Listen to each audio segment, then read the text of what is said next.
Hey guys, welcome to Inside the Pitch, where we go beyond the highlights to bring you the context, roster developments, and details from inside the pitch that matter.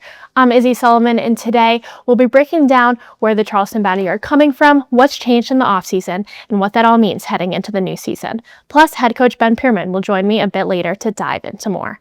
Before we talk about the here and now, let's recap last season. We had a very successful regular season, ended second in the league before playoffs, had a 19-6-5 record, which is extremely impressive. We've led the league in goals with 62, and we had a ton of individual achievements. Cal Jennings was the Golden Boot runner-up and Player of the Year finalist.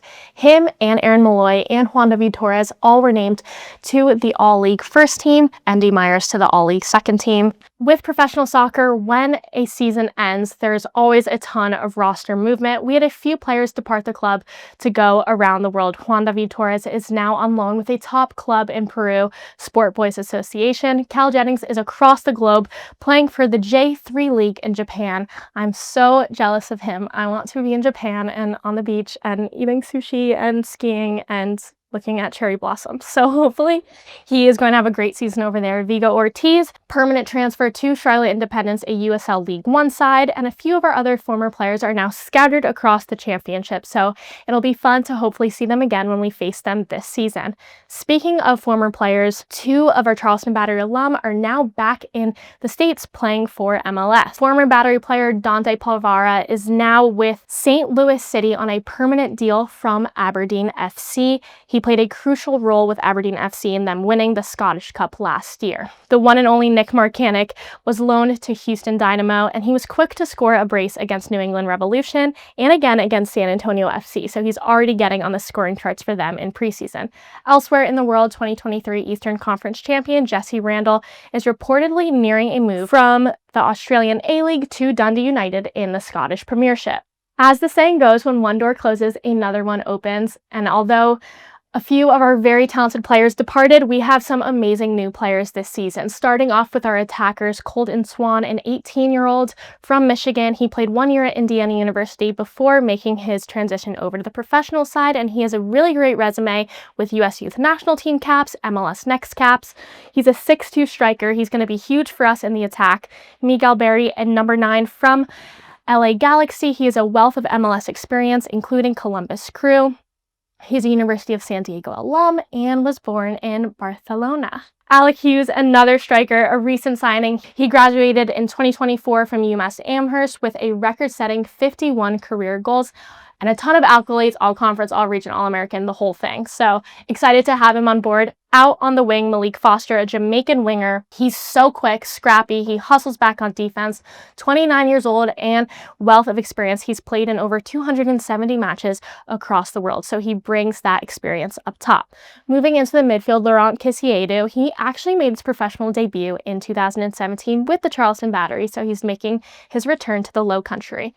He was recently playing in the Czech First League. He actually played for head coach Ben Pirmann in Memphis, so they already know each other. He's also from the Ivory Coast and will be joining his fellow Ivorian 𝙄𝙣𝙨𝙚𝙘𝙗 Landry in the midfield. Wilmer Cabrera, a Colombian midfielder from El Paso Locomotive. He was a Butler University alum. He's very versatile. We can expect to see him in the number 10 spot or out on the wing. Kirill Pahomov, a Russian defensive midfielder. The 24-year-old had a standout collegiate career at Marshall and Oklahoma Wesleyan.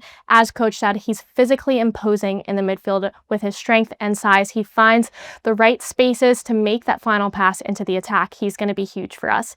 Moving into the defense, Sean Suber, center back. He won the USL Championship title with Pittsburgh Riverhounds last year and was a Defender of the Year finalist. He's a Carolina boy from Charlotte and a UNC Charlotte alum. On the outside in the back line, Nathan Messer, another recent signing, permanent transfer from USL League One side Portland Hearts of Pine, where he was also a Defender of the Year finalist. He's a College of William and Mary grad, born in England, grew up in Bethesda, Maryland. His service on the ball is so precise. If you were lucky enough to see him play in our last preseason match, he had the assist to Colton Swan, who headed it in the back of the net. With the 9 new players, we have a ton of talent on the roster so far, and we also have a few new coaches that we added to the roster this year. Coach Ian Cameron from Glasgow, Scotland. He was the head coach at South Georgia Tormenta. Charleston's very own Coach Rob Seaton, who spent 7 years on the coaching staff at College of Charleston. He's from Whitby, England. And Pete Calabrese, the performance director, who was the performance director at the Tampa Bay Rowdies and is now with us, and he's a Florida native.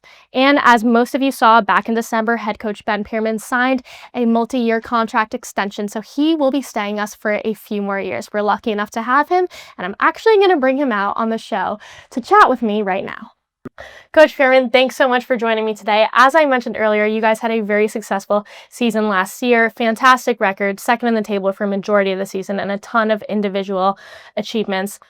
What are your thoughts as you look back onto last season now that you've had some time to sit with it?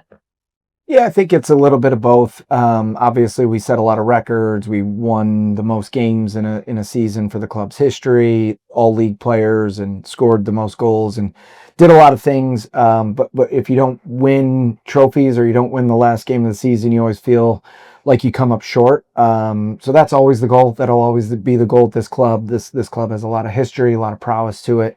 And we want to be a resilient team. So, fair play to Louisville in the regular season. They crushed it and had a tremendous year.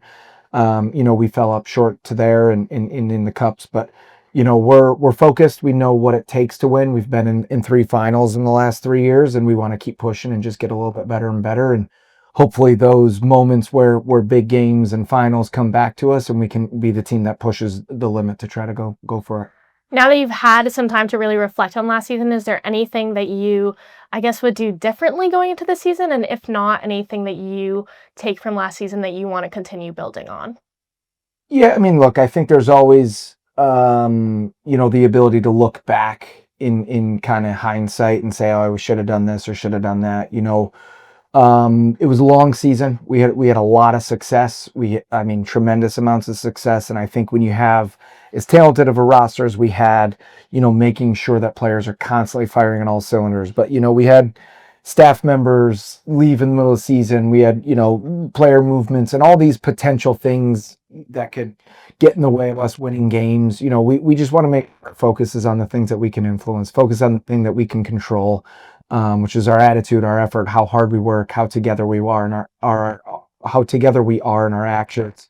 And then on Saturday nights or whatever the day is, rolling it out and pushing for 90 minutes, and hopefully we've done enough to be there. So, I think we'll stick with our processes. We got a lot of really good returning players. We got a strong staff.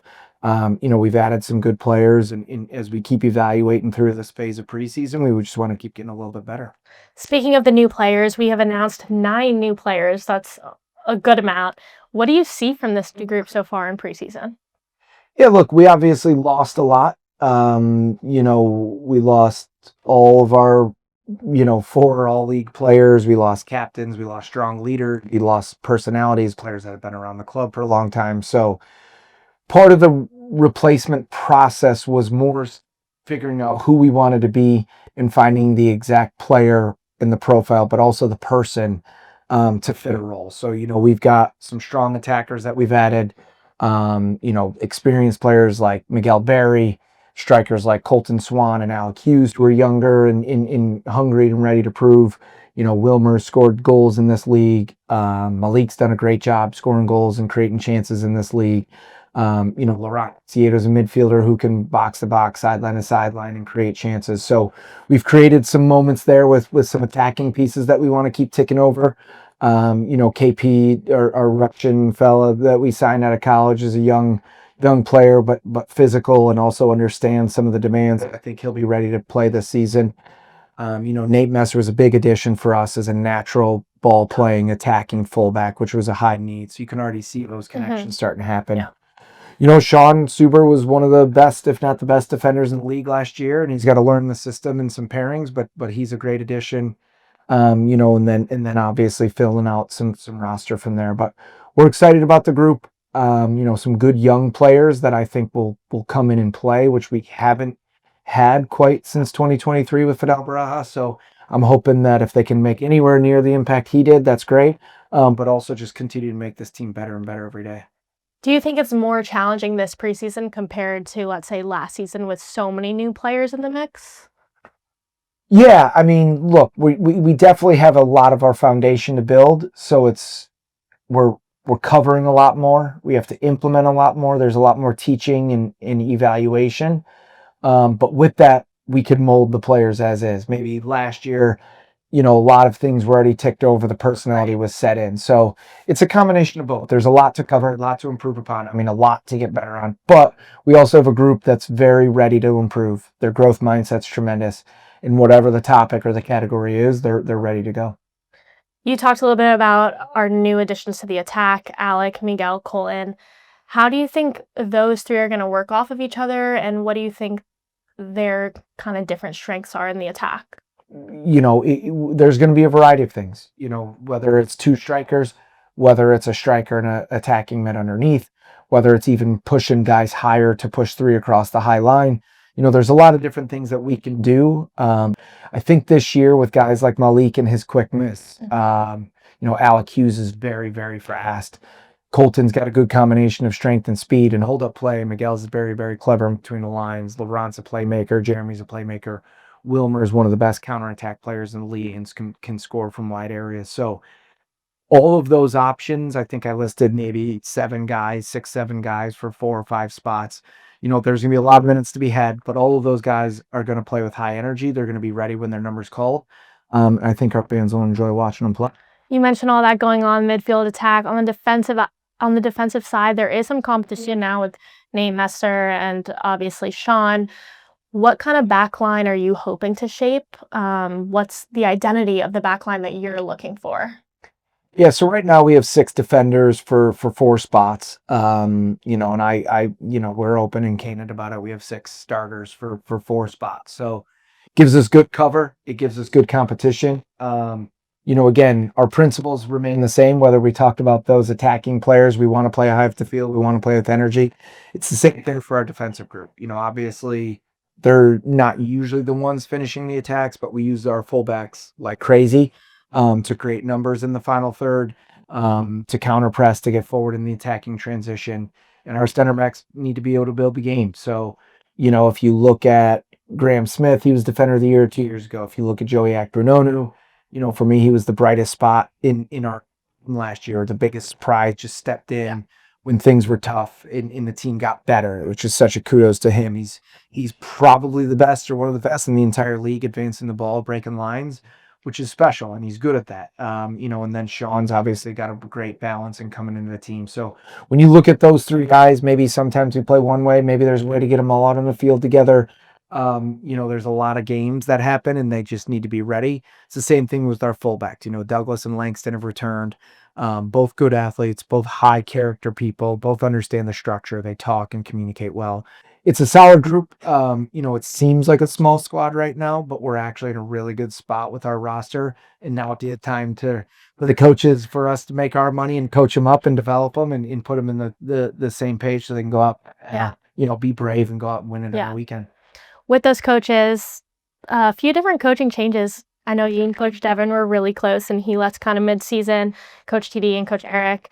Now we have some new guys, Coach Rob, Coach Pete, Coach Ian. How have the coaches kind of fit into the dynamic, and where do they each play a role? Yeah, I think the good thing with, having, like you mentioned, 3 high-level quality staff members leave is that it allows us to kind of reset the staff. Pete Calabrese is incredible, and he kind of runs our medical and performance department.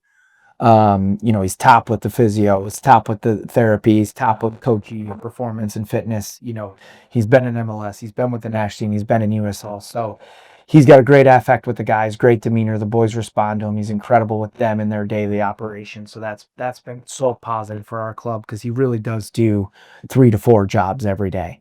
So that department has just taken off and done great there. Coach Ian and Coach Rob have come in, get a great combination between the 2 of them. Ian's been tremendous in the USL. He knows college, he knows the PDL, he knows the League One, he knows the championship, he knows the cups, he knows the playoffs.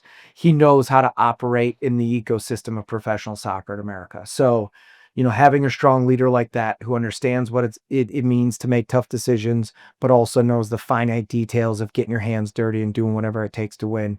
And what he also does is he's very infectious to the rest of the coaches. You mentioned 𝙄𝙣𝙨𝙞𝙙𝙘, who's come on board from College of Charleston, who's been tremendous. Robbie Crawford, who's in his second year. Brian Jones, who's been with me, and even before I got here, is the best goalkeeper coach in this country.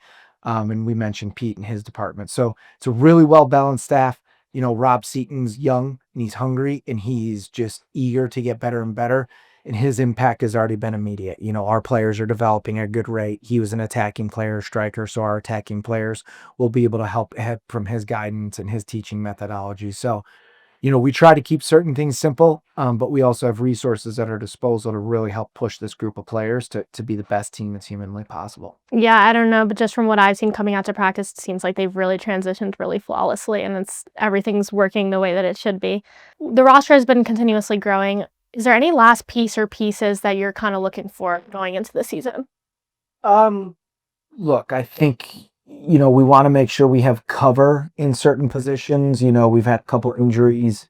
So those two injuries in the goalkeeper and the holding midfield spot, are need to make sure we have cover. We obviously have talent there, but it's a long season. There's a quantity to this. Yeah. But right now we're in a really good spot. If we're going to add somebody, it really has to make sense for the club, whether it's a short or a medium or long-term vision. We've got a really strong group right now, good personalities, good characters. We just want to keep driving them and let them be themselves. Yeah.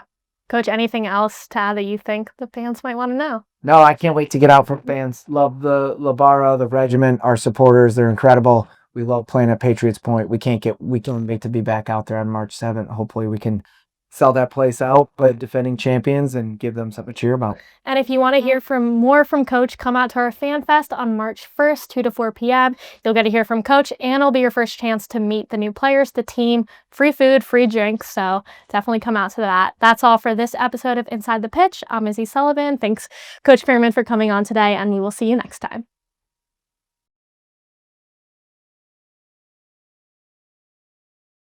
Coach Pirmann, thanks so much for joining us today. I mentioned earlier you guys had a... Sorry, that one was on me.